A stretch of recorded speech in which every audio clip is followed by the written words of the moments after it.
Faites la prière qui gagne. Shalom bien-aimés dans le Seigneur. Notre méditation du jour s'intitule Faites la prière qui gagne. Dernière partie. Nous tirons notre texte en 1 Samuel 1:20 qui nous dit ceci. Dans le cours de l'année, Anne devint enceinte et elle enfanta un fils qu'elle nomma Samuel. Car, dit-elle, je l'ai demandé à l'Éternel. Alléluia.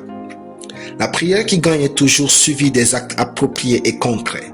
Quand Anne avait demandé à Dieu un enfant mâle dans la prière, elle s'est levée pour aller vers son mari Elkanah.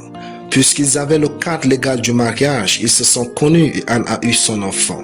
Si beaucoup de prières ne sont pas exaucées, c'est parce qu'elles ne sont pas souvent suivies d'actes appropriés et concrets. Quand vous priez, dire Amen n'est pas la fin de la prière. Ce sont les actes que vous posez qui déterminent l'achèvement de votre prière. Vous ne pouvez pas prier pour demander la pluie à Dieu pour vos récoltes et vous ne labourez pas. Vous ne pouvez pas prier pour demander le mariage à Dieu sans bonifier votre caractère. Vous ne pouvez pas prier pour demander de la promotion à Dieu sans travailler votre excellence. Vous ne pouvez pas prier Dieu pour une chose et poser des actes qui la nullifient.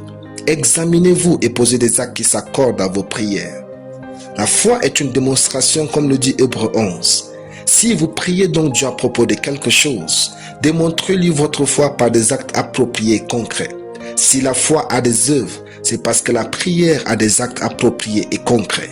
Dieu considère que vos prières sont véritablement sincères quand vous vivez votre journée en fonction d'elles.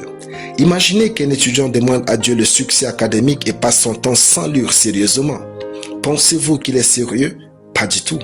Sachez que tout ce que vous demandez dans la prière a son revers dans vos actes. Réfléchissez à comment vous vivez et faites en sorte qu'il y ait de la concordance entre votre style de vie et vos sujets de prière.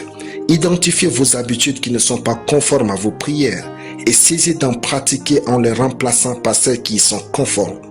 Identifiez tout ce qui va détruire vos prières et mettez-les de côté. La prière qui gagne est une façon de vivre qui vous amène à faire converger toutes choses vers vos aspirations et vos exaucements. Alléluia.